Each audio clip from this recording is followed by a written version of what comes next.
and welcome to the 8th South Florida Women's Forum event, Aligning Your Life with Your Purpose, Women Leaders Making a Difference. We are so delighted to see so many of you here this evening for what we know is going to be a fabulous program.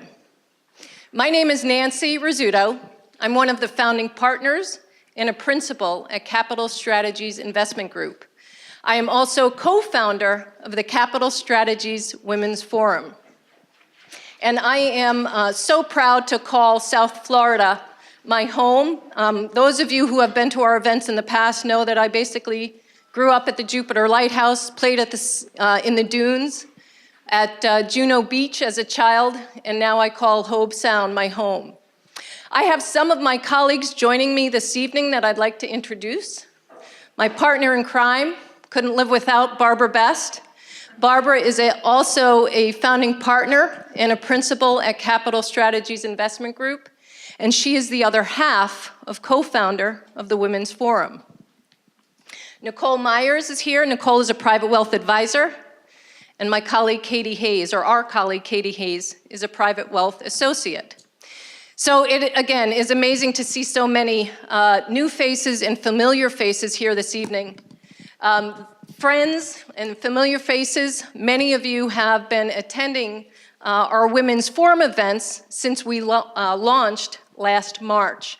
So we are so grateful that you continue to feel passionate about our mission and our vision, but also so grateful that you have shared the invitations with women in your own circles, whether those are friends or families or colleagues. So it's no surprise that the Women's Forum in South Florida has grown to over 1,000 women. So thank you so much. Yeah. And we are also so excited that so many of you this evening have come to check out what the Women's Forum is all about. You know, we had to, about 2 hours ago, shut down the registration because we still had people RSVPing, which tells us, one, we've got a rock star panel, but also that the idea of considering what your purpose is and pausing in your life is really meaningful. But we have over 70 women who are attending a Women's Forum event for the first time this evening. 70. So with that said, if this is your first event, I invite you to stand up so we can acknowledge you. And yeah.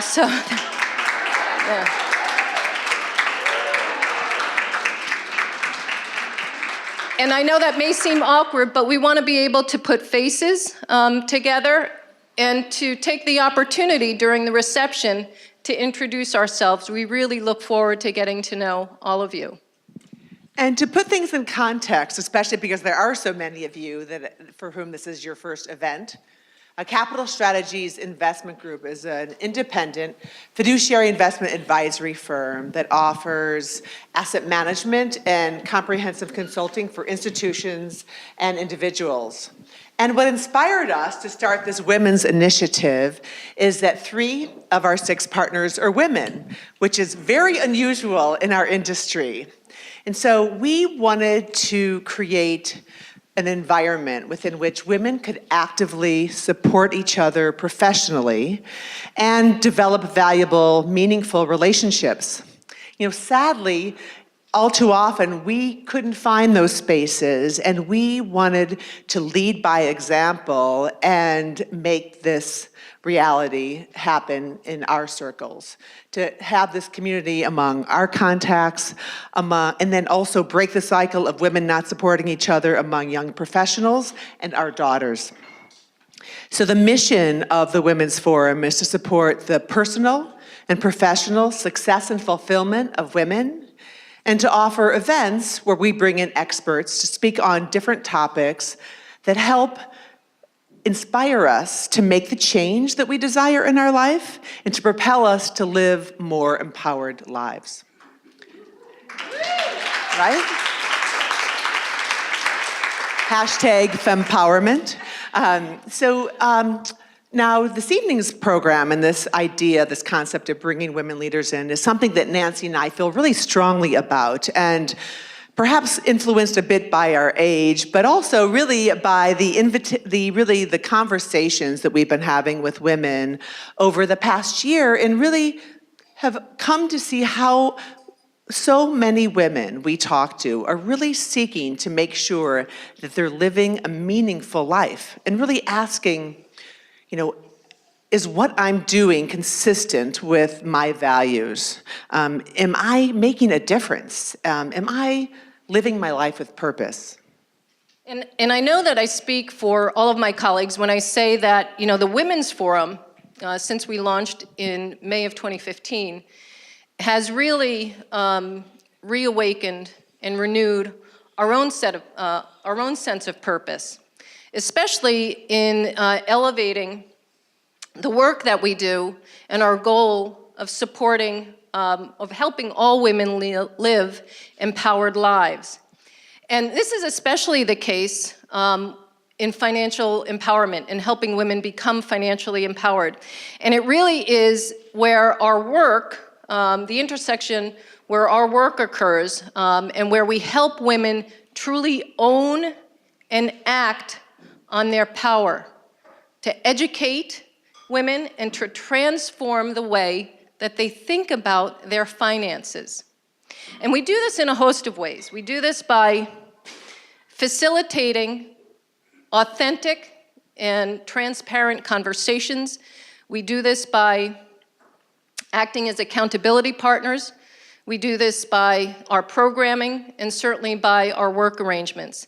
And we are so passionate about women being financially empowered and its importance, because what it represents is freedom. It represents the woman.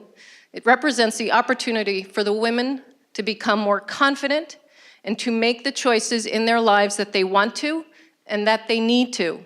And it means the opportunity to care for themselves, their families, their communities, and the causes that they care most about.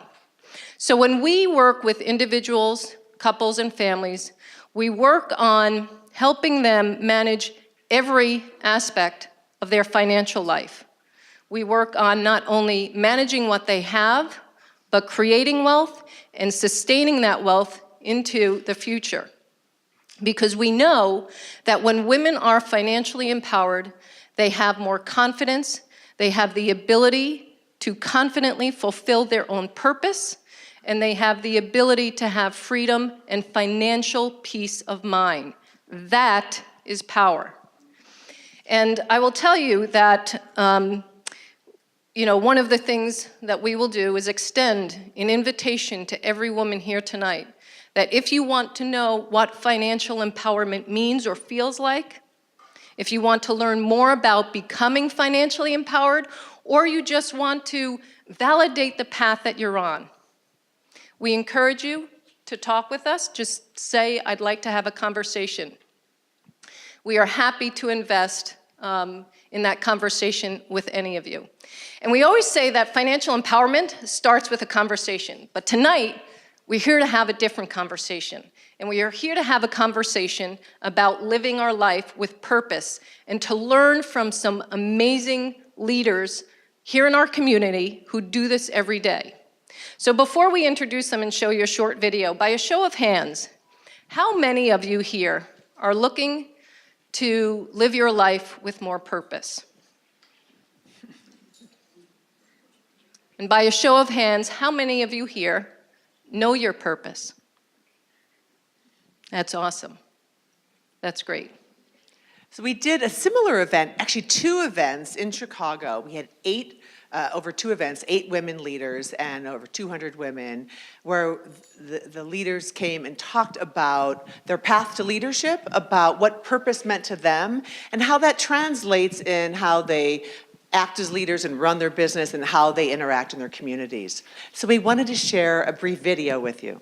The future for women is bright. Because anybody can be anything. We have been the experts for girls for over 100 years. We have designed programs and environments where girls thrive, and they've been specifically designed for girls. versus we're not just accommodating girls. I believe if we let women and girls rise to their full potential, they will do amazing things. Women are the glue holding communities together as breadwinners and caregivers. So we work with both universities and other nonprofits that work to get students into college. We spend a lot of time funding, doing research, advocacy. So last week they were in DC telling the story so that people understand how important it is to fund. They truly are much farther forward than we realize sometimes, and they desperately need what we're sending them. They would say, well, good, you're leaving corporate America, so now you can go do good. What's that about?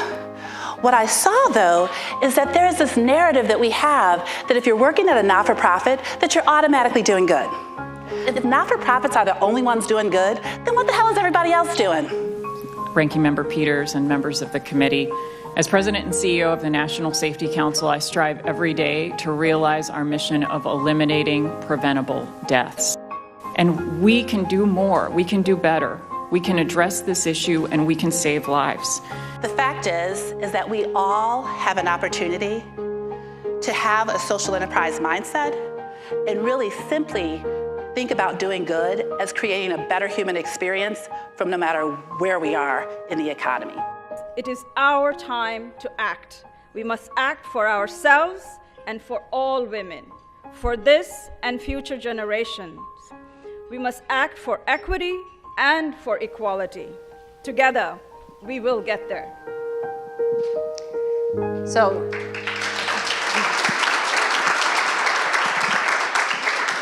I also know I speak for my colleagues when I say that there's never a dry eye in the House when we watch that. But like the women in the video, this evening, our panelists really need no introduction. They are dynamic, influential, brilliant, socially have the social mindset, and are leaders within the community who are making a difference every single day. We are so honored and privileged to have them. Please join me in welcoming Diana Stanley,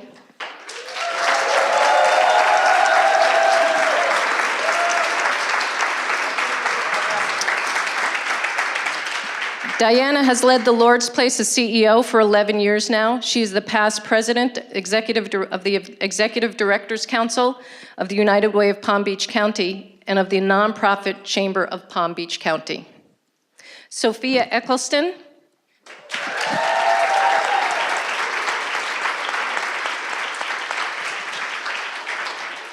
Sophia is a veteran of the United States Army. Thank you for your service.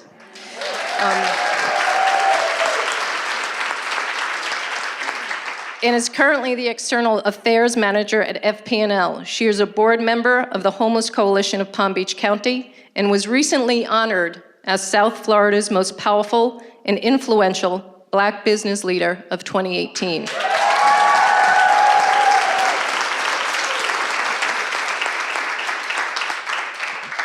And then lastly, please join me in welcoming Kimberly McCartan.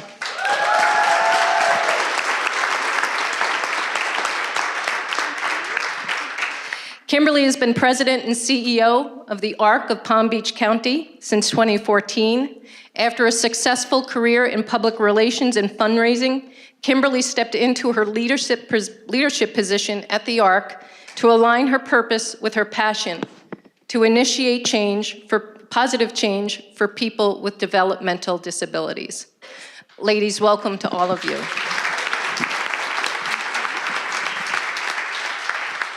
So we have prepared a few questions that we're going to go ahead and start the panel off with, and then we'll open it up for all of you to ask questions as well. So the first question I have really goes to each one of you is, how do you describe your purpose?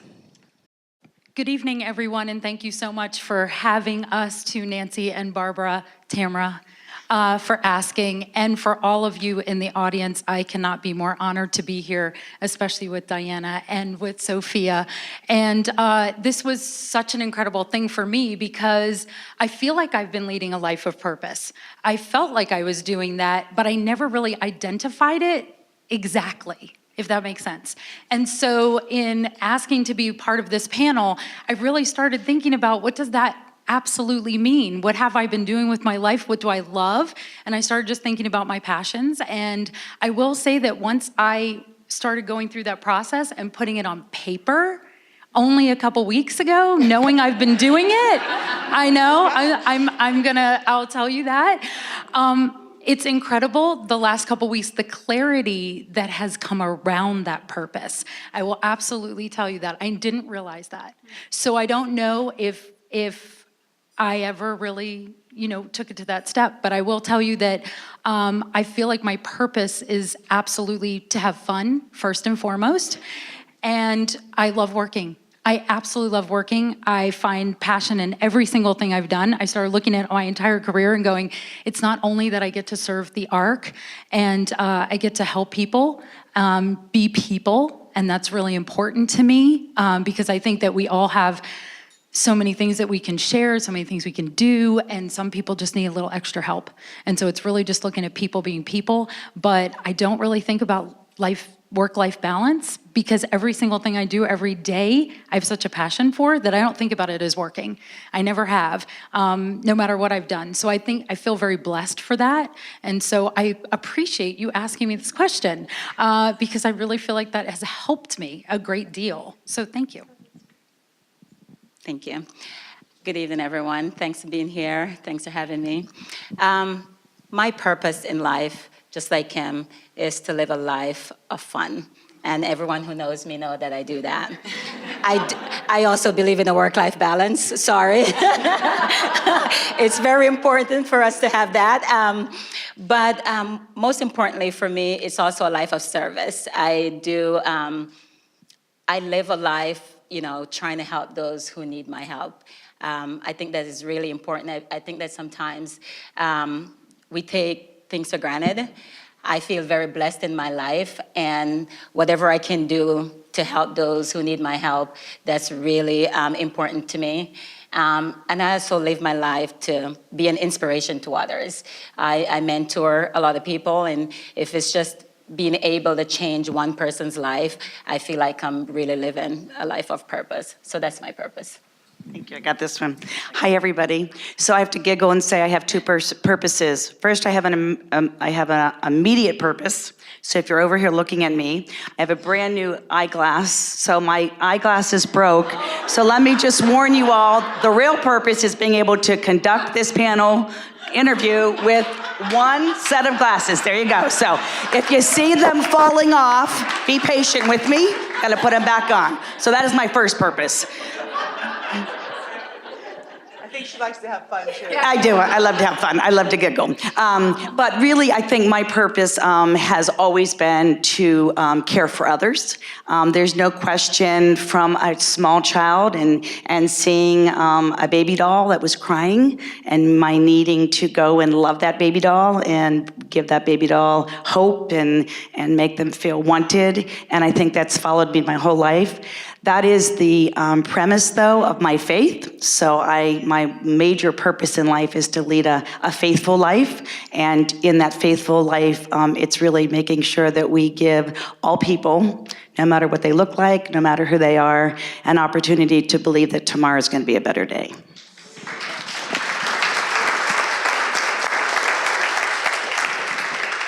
So this is for Kimberly and Sophia. What was the catalyst for you to pursue your current career path, and was there an event or person who inspired you? Yes. Yes, there was. So I started out my career in marketing. I got the most amazing opportunity of a lifetime. Heather Hinsdale was the director of marketing for the Gardens Mall. And I got to work with her very, very early on in my career. And I had no idea that marketing was a career at first. I didn't really know that could be my path. And she was extraordinary. She was brilliant and beautiful and charismatic and just cared to a fault and was kind to a fault. And I was actually her assistant and got to work on her projects. We didn't have a PC on every single desk at the time, so I actually typed everything for her, which I loved. She wrote everything out longhand, which I thought was extraordinary to begin with. And I got to start inserting some of my ideas into her ideas. And she actually allowed that, which is extraordinary to begin with. And I started learning, and she loved my ideas, which was even better. And that kind of started me on a path of, I figured out that I love to create, and I love to figure out systems and programs and things that just made people's lives easier and better. And so that's kind of how I got started. And from that moment, I've always wanted to do that then in return, is to find things in people they didn't know they had, or things they didn't know they could do. And that was really important to me. So that's also what kind of gave me a little more clarity around my purpose, is just thinking about that. And I feel insanely blessed to have known her, to have a mentor that early on. So thank you to Heather Hinsdale. For me, most of my career, I did contract negotiations. I work overseas for Halliburton, KBR. When I came to FPL, I did the same thing, worked in their supply chain, managed a team that did, contracts for parts and supplies. A few years later, when my son went off to college, I'm like, want to do something different. So I decided to become a developer in this building that you guys are sitting in. I was one of the developers on this building, actually. But a funny thing happened. I developed the first 3 large-scale solar projects in the state of Florida for FPL. They were in Manatee, DeSoto, and Charlotte counties. I would go out to those counties as a developer and work with the elected officials out there. And I'm giving you the long version of it because it just goes to show that sometimes you don't recognize, things that others see. And as I was doing that, my vice president apparently was noticing what was happening. I would go out, and if anyone's been to Arcadia, it's a very small town with cowboys, and I would walk out there and they'd be like, Sophia, they loved me out there. And she's like, how do you do that? And so Pam Roush, who is my vice president of external affairs, we had someone else who was in this role, Ethel Williams, and she was leaving, and Pam came to me and she's like, Sophia, Ethel's leaving. I have a long list of people who wants to be in external affairs, but I think, you'd be a good fit. And I was like, oh no, I love what I'm doing. I love, development. And she's like, no, there's something in you that I think this is a great fit for you. And I have to tell you, I decided I couldn't say no to Pam because she's been a mentor and a sponsor to me at FPL. 2 months later, after I took the job, I went back to her and I said, thank you. Because I realized that she saw something in me that I didn't realize I knew I had, but didn't realize how impactful it was. And I have an ability to connect with people, and being authentic, I think, is really important in this role. And I went to her 2 months later and I said, thank you. Because when I wake up every morning, I don't feel like I'm going to work. I love what I do. I love how, there's several nonprofits in here that I deal with on a regular basis. I love just giving back and helping people. And I'm just so blessed to be able to work for a company that allows me to give my time, talent, and write a check, I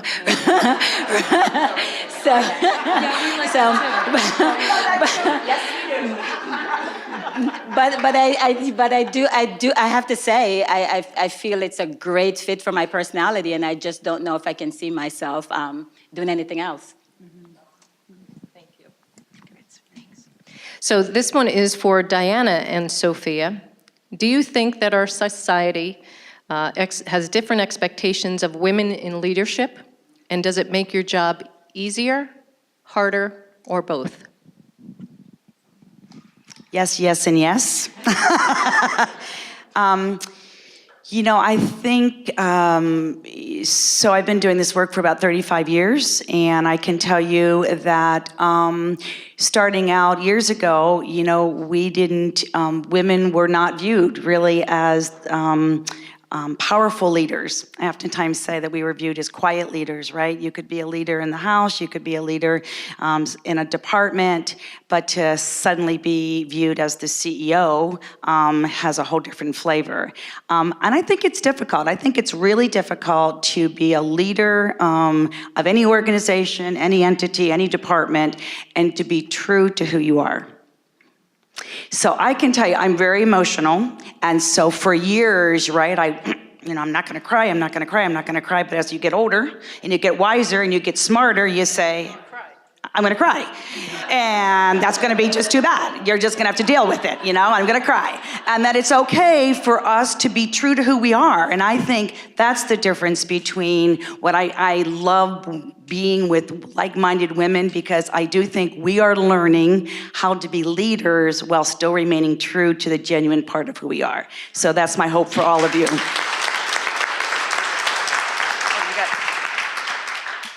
So I think a little different, of course. I am not sure, and I'm sure a lot of you may not agree with me, if it's society that have different expectations of us, or if it's us as women who set these very high expectations for ourselves. I think that we as women sometimes feel like we have to prove ourselves, and men lead differently. If there's a job posting, for example, for a leadership position, most women will take that job description and rip it apart. I don't qualify for, I don't meet that. I don't meet that. I won't, no, I won't. You know what men do? Oh my God, I can do that. I can do that. Whether they have the qualifications, whether they have the skills or not, that's how they look at it. And I do feel that we put pressures on ourselves about what we can, why the men are better. But women are really better leaders than men. It's just that we always have to, prove ourselves. And we shouldn't have to do that. We need to do our jobs, do the best jobs that we can, but also don't be afraid to stand up when you're not being promoted to that role. I can give you an example. I worked for Halliburton in Dubai. I worked for a leader who was promoting all the guys around me. I'm not saying he was doing it because they were men and I was a woman, but when I went to him and says, can you tell me why am I not getting promoted? What do I need to do different? And he said, they all have their MBAs. So guess what I did? I went and got my MBA. I didn't tell him anything. I came back a year and a half later. You know what I did? I scheduled a meeting not just with him, but with him in HR. I said, I have my MBA now. What is he going to say? He gave me that as an excuse why I can't. But we have to be, as women, stand up for what we believe in. And sometimes the consequences may not be the best, but you have to be willing sometimes to walk away. We have to not be afraid to say, you know what? I'm going to walk away because I'm going to stand up and fight for what I believe in. So.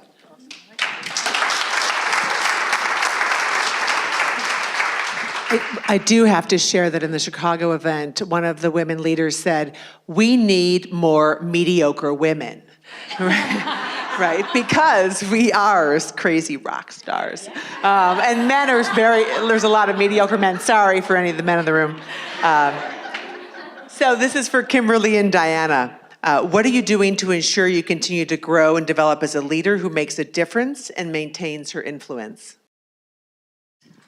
Well, I read, and I think that a leader is always a student, always a student. Love to read. I think that it's important that we as leaders stay current in the trends. I think that we need to always have one edge up on everything else if we're really true leaders. But those who know me know that the real belief that I have about leadership is two very important words, and that is show up.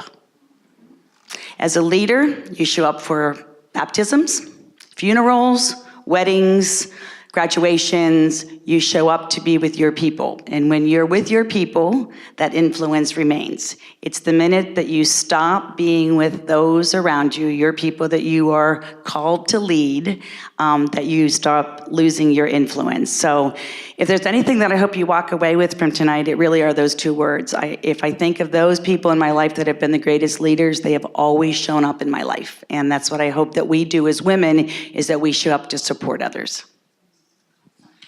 That's awesome. So similar. So mine is research, reading. I research, constantly finding information, things that other people are doing, what they're doing that's great, what you can start doing. I think every day, we were talking right before we started, and actually, we were talking about this. I'm like, every single morning, I get on LinkedIn just to grab a couple posts that I want to be inspired by during that day and think, okay, did I just read something that I can share with my team, that I can bring back to the ARC? Are there things that maybe other people aren't thinking about, or are there just something that resonates with me that I want to share? And so I'm always doing research. I'm like a crazy research. I look up everything and read everything and blog, and I'm not the biggest book person because I like things in smaller doses so I can really absorb them and then put it to life in real time and see how it feels and see how it works and see if anybody gets anything from it. So for me, same, it's research, and it's absolutely the people that we get to work with and the people that we serve. I absolutely know innately that we are successful as the ARC of Palm Beach County because of the people that work there. There's no other reason why we're successful. It is the people that are constantly there every day, being open, giving their absolute all to what it is that we're trying to achieve, and they love what they do. And so it's really supporting them in any way, being open, listening. They influence me every single day. I feel just honored to be there constantly. So, thank you. So for Sophia and Diana, share a failure or mistake you've made as a leader. What did you learn from it? Has it influenced the decisions you make and actions you take now? So I have to giggle. Kim and I were laughing. I said, I hate these questions. You know, right? These are the questions in the interview, you know, so what's your weakness? You know, what's the one thing that is your weakness? What's your strength? It's like, oh, for crying out loud. Okay, so... But I had to think this through for a moment, and I was actually thinking that it comes down for me, and I do have a couple board members here, so I have to say this with love and affection. But about 8 years ago at the Lord's Place, I had an incident where I had some board members, none of them are here in the room, so I can say that, that actually, for whatever reason, I think had lost their way on the mission of our agency. Let's just put it that way. And I was a new leader. And I remember thinking, oh my gosh, I'm gonna change them. I'm just gonna bring them up to speed. They're gonna love the Lord's Place as much as I do. And that lasted for about maybe 6 months when the how do you say it? Yeah, say that word 10 times fast. The toxicity became so great that I knew it was gonna have a negative impact on the agency. And I think it was at that moment that I learned two very important things. One, don't be afraid to draw the line in the sand. You gotta draw the line in the sand, ladies. I mean, you know, there is a line that if somebody crosses, they've come into your world and you need to protect that world. That's what a leader does. They protect the world that they're leading. That's what we do. And the second, I think even more importantly, is that I had to learn to always remember that thing right here that we call the gut. Right? That gut directs us more than we give it credit to. So I think in my learning experience from that, it was being able to draw the line and to also know that whatever this feeling is, that feeling is oftentimes the direction we need to go. So let's not ignore that gut feeling that we have.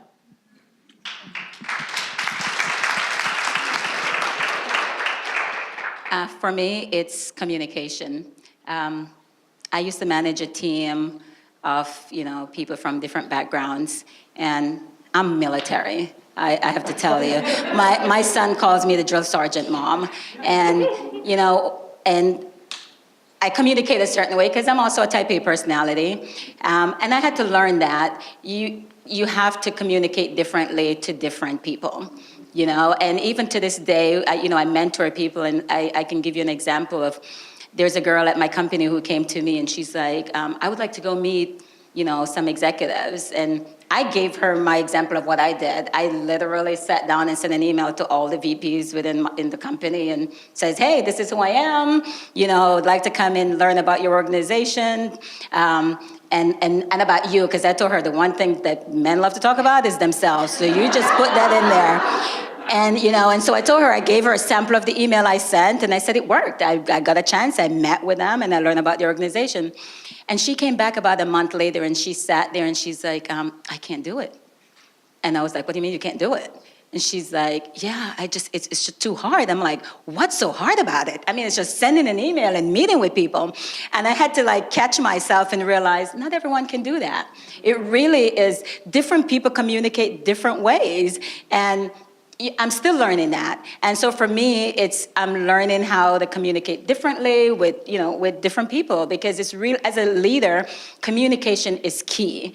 And so I've learned that it's not the drill sergeant way, but sometimes it's finding out what works best for that person and sitting down and having that conversation. Awesome. Thank you. So this is for Kimberly and Diana. What is the one habit or discipline that you've developed during your career that continues to serve you today?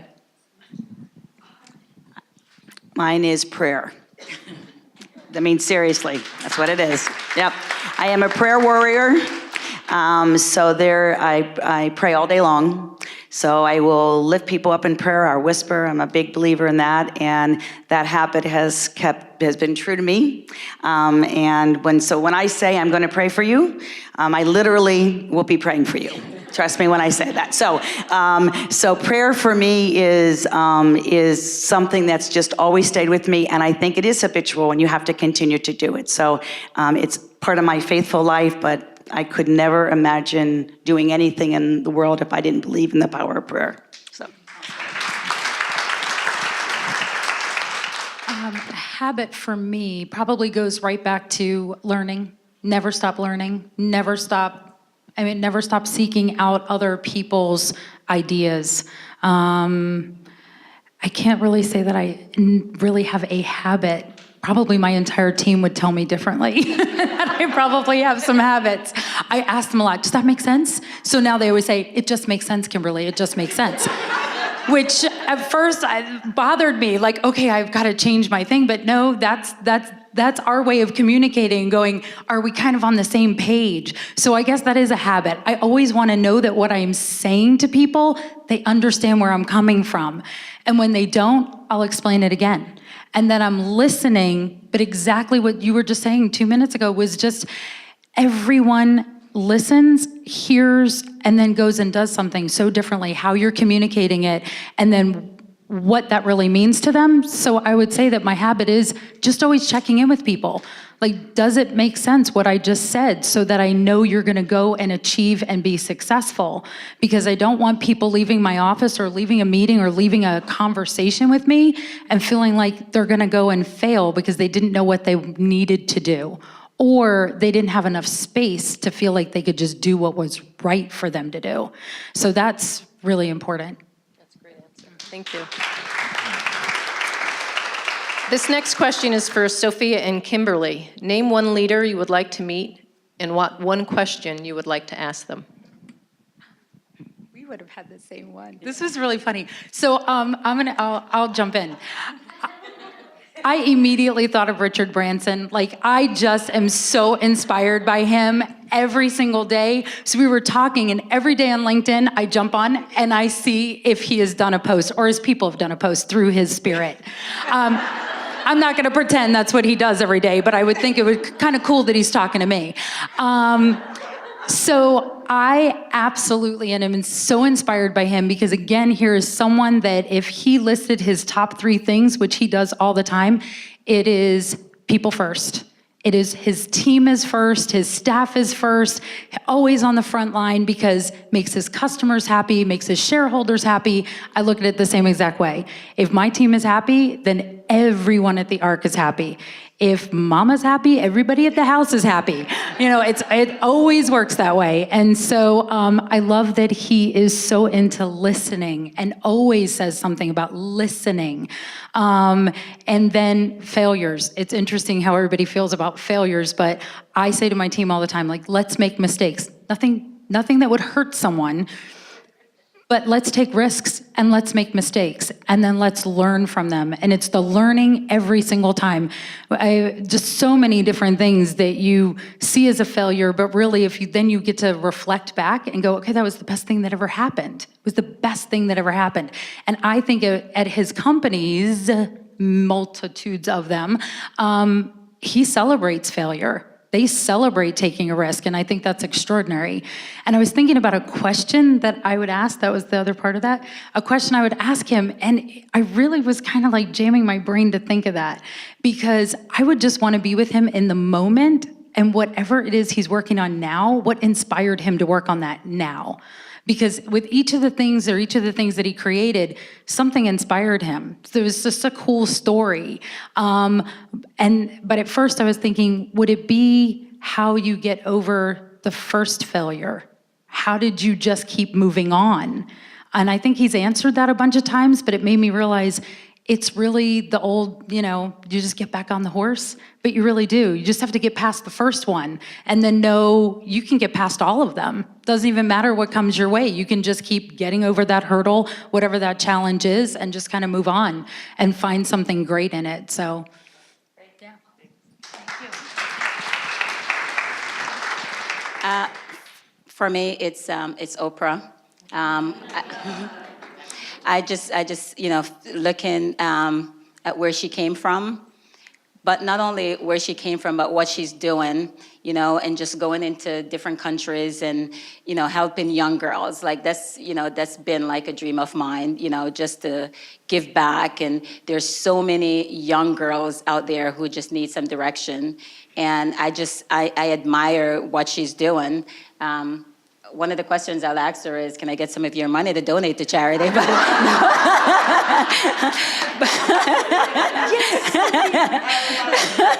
But seriously, I mean, I am sure a lot of people told her that she wouldn't have gotten to where she is today. And I would ask her, like, what motivated you? What kept you going? That would have been my question to her. What kept you going when everyone was saying you're not gonna be anything, you're gonna make it?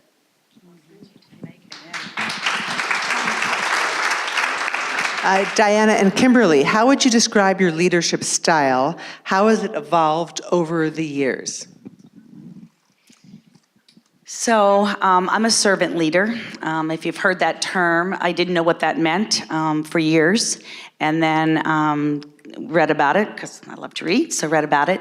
And I think it does help me lead, especially an agency like the Lord's Place, right, where it's really all about the people. So a servant leader is somebody that serves others, and by serving others first, you are then providing that leadership that's needed. So when I look at my staff, and some are here, I mean, to me, my job is to serve them, and in essence, they get to serve our clients, and it's just this amazing culture of service to one another. So I really do believe that servant leadership is critical. That being said, I also don't want you to think it's soft. So I had a mentor a long time ago that said it's really critical that we as women lead with having an iron fist in a velvet glove, right? I love that. So that's what we do. So a servant leader is not weak. And always when I say that, people go, oh, oh, God bless you. Let me tap your, oh, God bless you. And anyone that knows me know that, that's not always the truth with me. I can be as tough as nails, right, people? Yes, I can. But it is about putting people's first that allows you to make those tough decisions. So that's what I would call myself.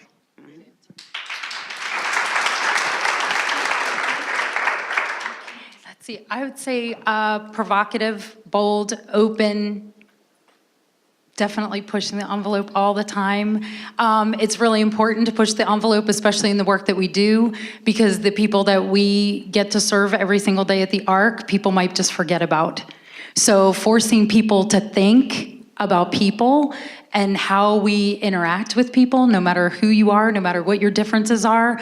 I think about that all the time, and changing the conversation, really changing a conversation of it being totally about the human spirit and what drives us as humans and what drives us as people. And so, yeah, provocative, definitely. Definitely. Thank you. This one's for Sophia and Kimberly. We hear so much about barriers to our success, implicit bias, glass ceilings, #MeToo. What advice can you give to other women here to manage or eliminate potential barriers? I feel like ours are going to be really similar. Should we say them at the same time? There is no ceiling. Yeah, exactly. Yeah, there's no ceiling. I've never seen a ceiling. Right. Yeah. Should we say it together? There's no ceiling. We are so similar in that. I will absolutely say, I don't think I've ever seen a ceiling. I never knew what I could do. I will absolutely tell you that. I never knew what I was going to be able to do, but I never saw the ceiling. I had some self-doubt along the way in my life or my career, and as soon as I got over that, I'm like, okay, I got this. Like, just move forward. That doesn't mean I don't need like amazing people around me every single day that tell me that I can do this. That does not mean that. I have an incredible group of friends and relationships and people that support me, and that is so, so important. We were talking about mentorship and things like that. There's no glass ceiling. I say sky is the limit. Absolutely. I got into the ARC not the most conventional way. Really took over at a time kind of similar to Diana. The ARC was not a great place to be. We were serving people. We were doing a really good job doing that. But it was not a great place. It wasn't being run like the business that it needs to be run. Because first and foremost, every single nonprofit has something they have to do. We're upholding to what it is that our mission is. Well, we need to have good business practices in order to do that. And so we need to be bold. And you need to just say there is no ceiling and everybody can do anything they want to do. I know people say that as cliche, but that's true. And that I would definitely say that for women, be bold in making sure that you're writing down what it is that you achieve every single day. Write it down. Bring it to the person that needs to see it. Bring it to the person that needs to give you what you want next, whether it be a promotion, whether it be a raise, whether it be just, I want to be noticed. And I want to be recognized for the incredible things that I bring to the organization or to my life, because that is so important. I know Sophia that was great sharing that. That doesn't always happen. The reason she got noticed for that is because it was another woman noticing her for that. But if that's not where you are in your life and you don't have someone that you directly report to that can see those gifts in people, write them down. Make sure that you give them to them and that they see what you're worth. That is really important.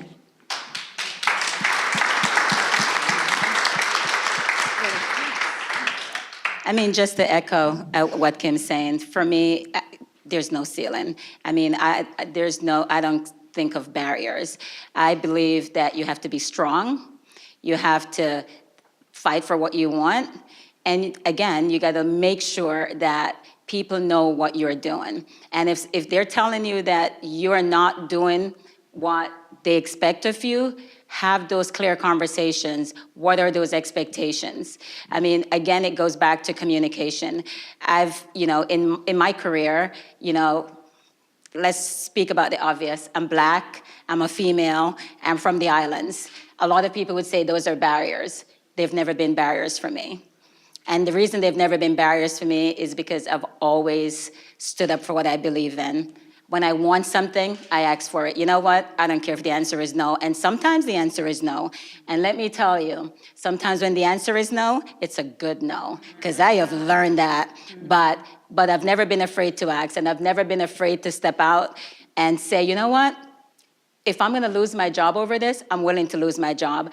I have never, ever been afraid of losing a job, ever.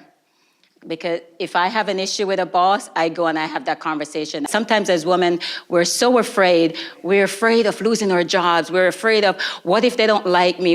There's always the what ifs, and the what ifs are always negative. We never look at, what if it's a good thing? What if they didn't even realize? How many bosses do you've had who have no idea what you're doing until you go and you're like, did you know I do this? Oh, I didn't know that. I mean, but we have to have those conversations, but we cannot be afraid. I can tell you, I packed up my life and I moved overseas, and a lot of people thought I was crazy. But I wasn't afraid. I wasn't afraid if it was gonna fail. I put my stuff in storage, I sent my son to his dad, and I was on the plane. And I was like, I'm gonna make it work, because if you decide, I always look at, if that person can do it, why can't I do it? What's different between them and me? Nothing. There's no difference. It's just that you have to work at it and you have to believe it. And when I go after something, I believe it. And so for me, I don't see biases and I don't see barriers. So this question is for Diana and Sophia. What is your strategy to ensure your values and purpose stay grounded when life gets overwhelmed? I laugh. I laugh a lot. I really, really laugh a lot. Laughter is a great medicine, and I have a pretty loud laugh, so I laugh a lot. But I also take time for myself. So I love to cook. I love to read, as we know. I'll watch a movie. But I think my real grounding, besides my faith, which I've already talked about, really comes from my family. My greatest gift ever was being a mother. So when I feel like I need to be reminded on my real purpose in life, which is caring for others and serving others, there's nothing greater than serving your family for me. So talk to my children. I have 2 sisters and a brother that are amazing. And I have an amazing husband of 32 years that is my rock of Gibraltar. So that's how I do it. And a good glass of wine, I will say that. Good glass of wine always works. Yes, sirree. Forgot that part.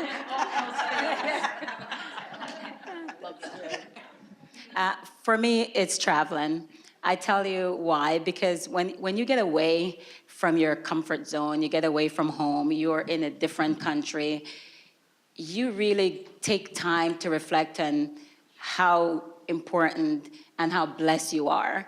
You meet people who are going through things that you go, oh my God, you know? And so everyone who knows me know that I give 110% when I'm at work, but I always say, if you want me to really do 110%, when it comes time for my vacation, I'm vacating from from work. Don't call me, don't text me, and that's the reason I carry 2 phones. But it really, getting away and really disconnecting, there's people who take vacations, but it's not really a vacation because they're still working, because they feel like they're so important, that, oh, I gotta get this email, I gotta get that. I leave my phone at home. I leave my work phone at home when I travel, because it really gives me an opportunity to think, to meet people, learn about new cultures, and really appreciate my life and my family. So that's for me. So we have 2 more questions, and the one I'm going to ask goes to everyone on the panel. What's the one thing that keeps you up at night, and what's the one thing that you're most excited about that you're doing right now? So, as a nonprofit, what keeps me up at night? Resources. Everybody knows fundraising. That's what keeps me up at night. Am I right, Kim? That's what keeps us up at night. I do think, though, that when I'm sleeping and I hear the rain in the middle of the night, I always go to think of those that are living out on the streets, those that are serving, that now have to deal with the weather. And so I always whisper a little prayer for them at 2 o'clock in the morning, because I can't even imagine what it's like to be out there. So that's what wakes me up, is that I know there's so much human suffering that's out in the world. And how do we as an agency, how do I as an individual and as a woman stop that human suffering from happening one life at a time, because it's too overwhelming to see the whole thing. And I asked this question about what excites me. I asked this question to new staff. What is it on a scale of 1 to 10, how you feel when you get up in the morning to go to work? 1 is that you are hitting the snooze button 15 times. 10 is that you are up way before the snooze button. And I'm about a 15 because I get up early and I love my work, but I love my work because of the people I work with. This group right here, these amazing women, and amazing board of directors. And I think what excites me the most is that every day I walk in and I get to meet someone new. And I get to look at somebody who would have been seen as homeless and hopeless. And by the time I get done talking to that individual at the end of the day, correct, Lizzie? We all of a sudden see a new person emerge. And for me, until that day stops, I will always be excited to go and to change a life.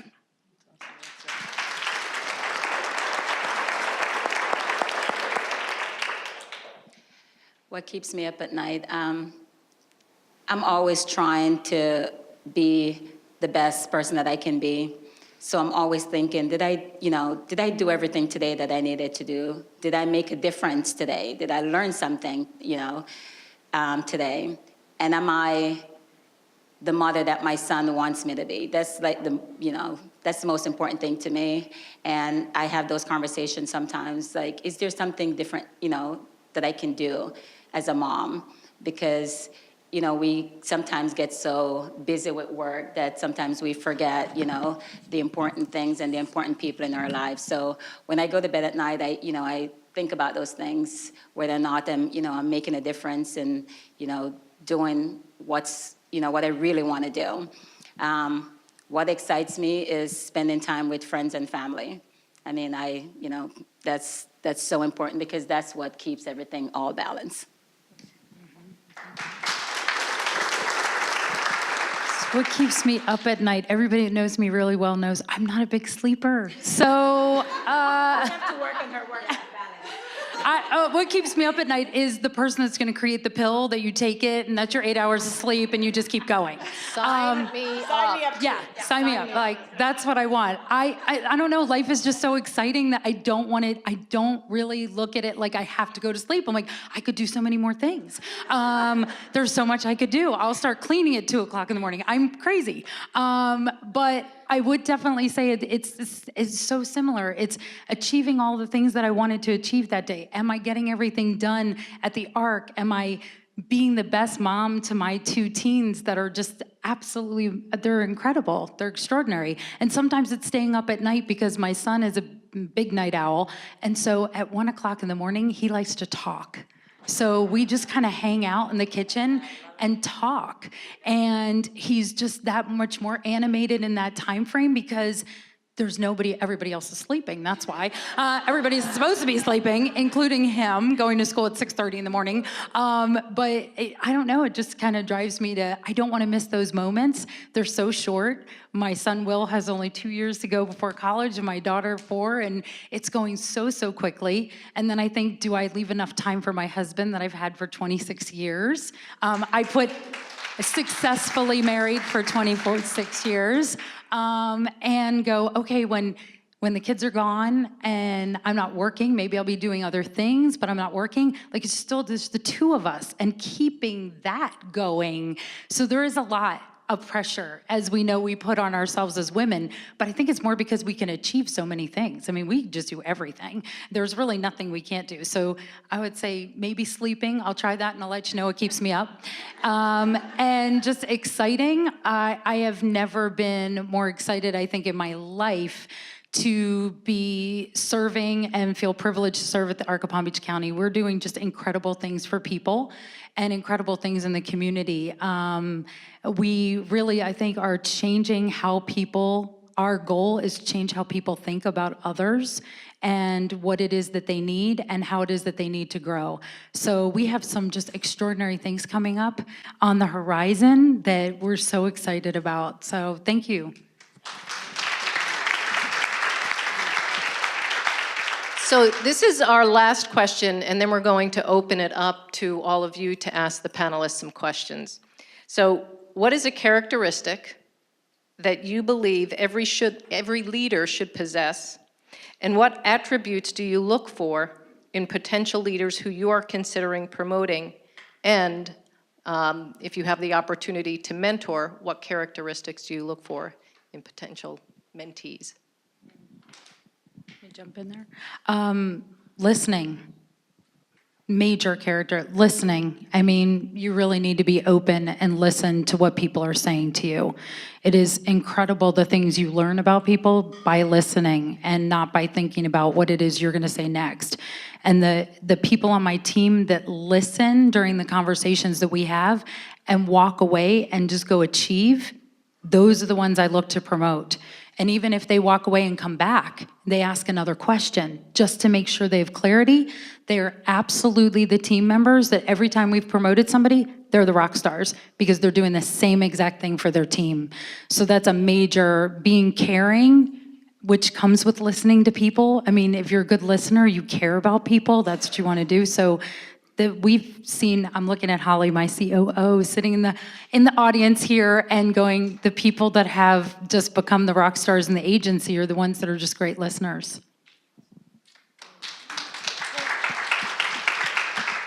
For me, it's integrity. I mean, you have to have, a high level of integrity as a leader because people have to be able to trust you. And in order for people to do that, that has to be the key thing.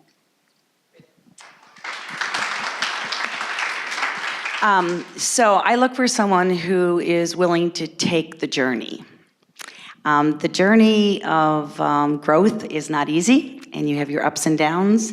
And so I'm always looking for someone who's a risk taker and that understands that during this journey of leadership, you've got to be willing to deal with what comes your way. And so, and I also want to say for a lot of the women that are in the room tonight that it really is important that we mentor. I mean, we really need to be mentoring the next generation. We need to be embracing them, encouraging them, and not even maybe people that are not even younger than us, but just people who are at a different point in their life where they need to be lifted up.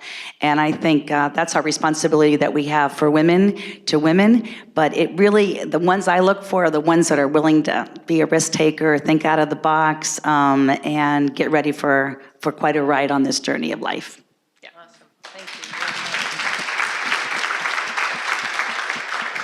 So we'd like to take a few questions. If anybody has a question for our panelists, we'd like to open it up. Go ahead. Something that keeps popping on my mind is, what does empowerment in general mean to you? What does that define as to you? And then how does that show up in your own life?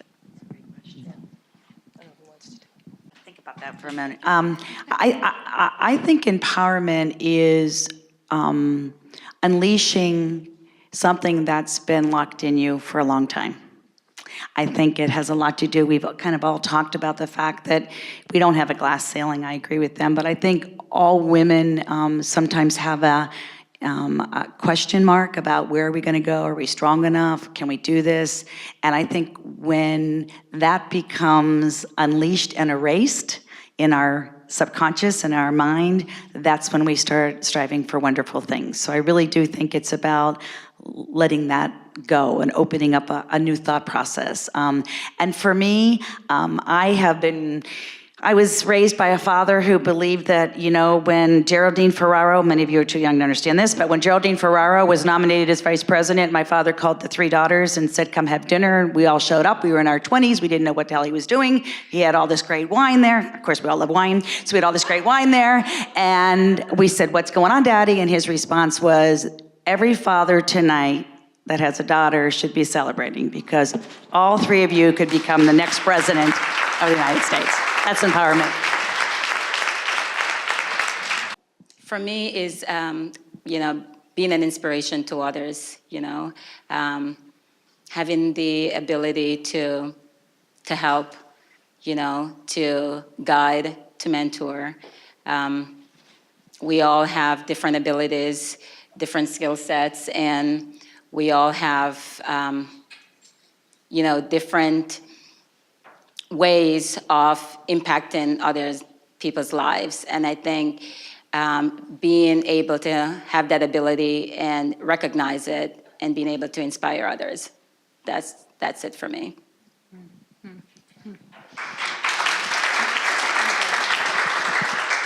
Empowerment for me is really giving the people around you the space to grow, giving them the understanding, the tools that they need to go do something great. We do say that's a really good question, because we do use that word a lot, being empowered. And what does that really mean? Some of us just feel it, we just feel the power no matter what we do. We're just we're empowered. I'm just letting you know. And others just need, what are those tools? We talk a lot at the ARC about our toolkit.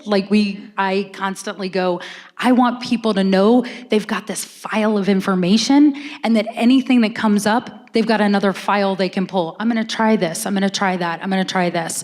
We're always talking about that for our teams. And so to me, that is then empowering them, that in any situation, they can go to that toolkit and they can find an answer. Doesn't mean it's always gonna be the right one at the moment, but it's the one that they chose, and then they can start dealing with what it is they do after that. But they're empowered to make that decision to try something.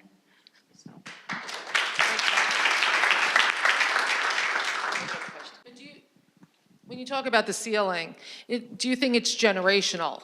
Because I don't know the ages of the panel, and I won't do that to you, Diana. 20s. What do you mean you don't know our age? Right. But I know when I was growing up, I could be a nurse, okay, but I couldn't be a doctor. That was not the expectation. But my daughters could be I brought them up to be anything they wanted to be. And they could be anything they wanted to be, including President of the United States. So, you look at the panel and you can feel that, some of the answers are generational. So do you think that that's where the ceiling hits? Definitely. I mean, I'm going to definitely say I'm very proud to be 49, not 20. I don't want to go back there. I'd go back to late 30s, I will tell you that, and stop this process.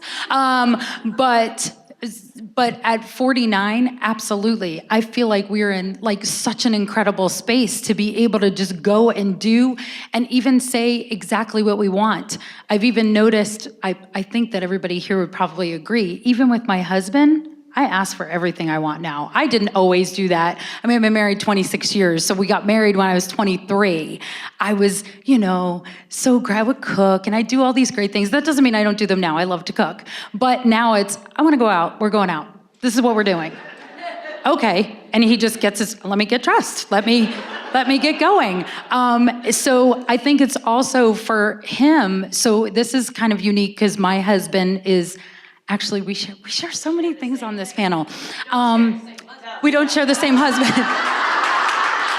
That's a whole nother forum. Their names are the same. They're both named Jim. So my husband is a good bit older than me by 18 years. So for him, hers is 17, for him, what I was so attracted to is that he grew up in the 60s. He grew up he wrote our vows as partners, and it was just awesome because he was just so open to women doing whatever. Still to this day, do whatever you want. He was always very encouraging and very uplifting, and that's why going back to have people around you that are so encouraging and uplifting. And so I think it's generational and how that might feel at first. But if you have other people around you, I have mentoring, and I have friends that are in their 20s. Sometimes I look at them and go, oh my God, please, can we go somewhere dark? But I love being around them and their energy because it energizes me. So I have to respond because I had a giggle about that when they were talking about the glass ceiling. I'm thinking, what the hell? They were a different generation because I could feel it sometimes. I mean, it was there for us, right? I mean, it totally was there. So I totally think it's generational. And I'm going to give tribute to the women in the 50s, right? Us in the 50s. Thank you. That we broke that glass ceiling, so these beautiful ones here didn't feel it, right? So there you go, we're up to it. But I can tell you that I always wanted to be a teacher. I mean, we tease about this at the office. Oh, I just wanted to be a teacher in the worst way. And my father, you all know about him now, my father who says to me, oh, no, that's what women used to be, okay? Women used to be nurses and teachers. And so I never became a teacher. They all tell me that I teach every day, so I guess I do teach every day. But I'm also the proud mother of a surgeon, a female surgeon, right? So there you go. We broke that glass ceiling. Yes, we did. So very excited. All right, we'll take one more question. We want to be mindful of everyone's time. Okay, I know each of you personally, and for a long time, most of you, and I'm in awe of each of you, but you know me, so I gotta be real. Do you guys ever lose it, like seriously?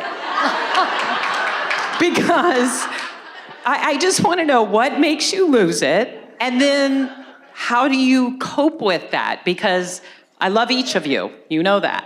But sometimes you're sitting here and I'm like, how in the hell do they do everything they do and be so beautiful and elegant and inspiring? So you gotta lose it sometimes, come on. Yeah, we both lose it. She loses it from a, totally, Tony, I totally lose it. And they know how I lose it. I lose it. I think and I'm gonna say, because I'm among friends now, so I use the term, I'm bullshit. This is my thing. I'll just go, I'm bullshit. This is just drives me crazy. And I will just lose it, and I'll tell you what makes me lose it. Injustice really makes me crazy. Prejudice really makes me crazy. And the unnecessary way that we sometimes treat each other, right? So not true. Now, I don't throw things. What I do is I go get a really nice glass of wine. You see the theme here. But I'm a crier, and I will sob and sob and sob and sob. And these guys knows I've hugged them many times in the sobbing. So that's how I lose it, by crying, big crying. You don't. So not a crier.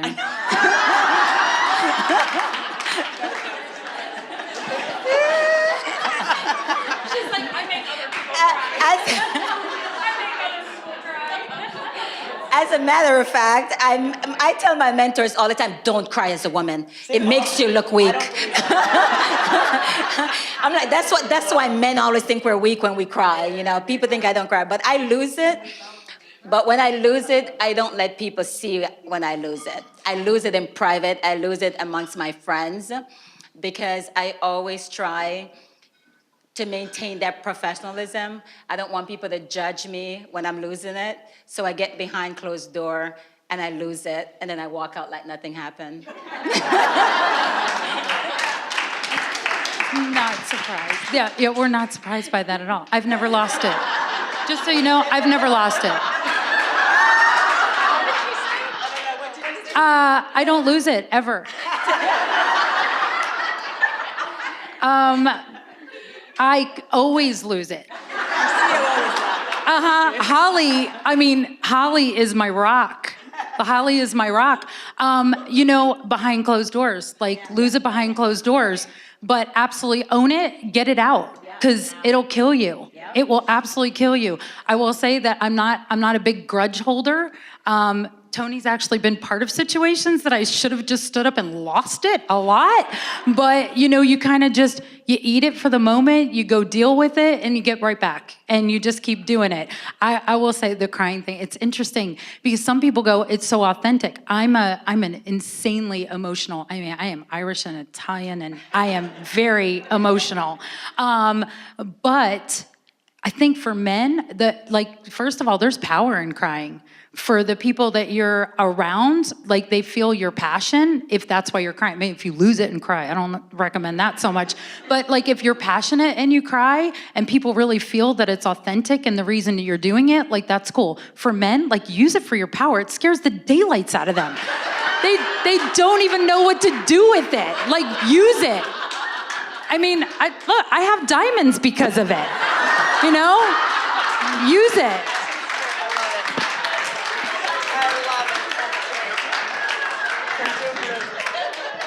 We'll cut that out of the video,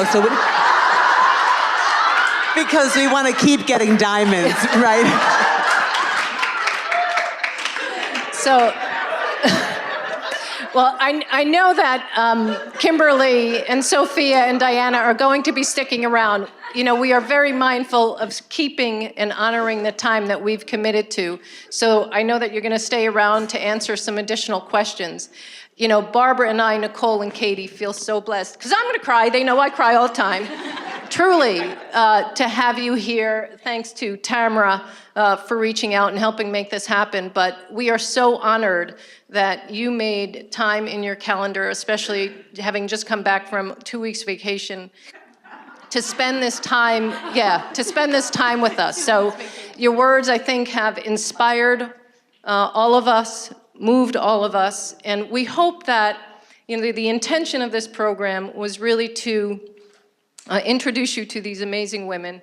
And we are all leaders in our own way, whether that is leading in nonprofit, leading a public company, being a mom, leading a team, whatever it is, all of us are leaders. Every single woman in this room has a purpose. Every single woman in this room can make a difference, and every single woman in this room has something that humanity needs. So we encourage you to take time in your lives, honor yourself, pause to think what that is. It's not going to come tomorrow, maybe it will, but really think about what it is, because all of you can make a difference in the world. So before we close and have you enjoy the reception, I do want to call your attention to a couple things. One, we launched a Facebook page, finally, about a month ago. And thanks to our partners at Venue for making that happen. We would encourage you, please, to go like it, share it, post it, whatever it is that happens. But we are really, we're really excited about it. This is where we will share content, keep this community going, continue this conversation. And then lastly, I do want to call your attention to the remainder of the year. We're going to be hosting 3 events coming up in 2018, and then we've already got the one in January 2019 scheduled. We would encourage you to share the invitations to come back and visit us to learn more about the Women's Forum, and we are so grateful that all of you are here. So thank you very much. Please stay and enjoy the reception.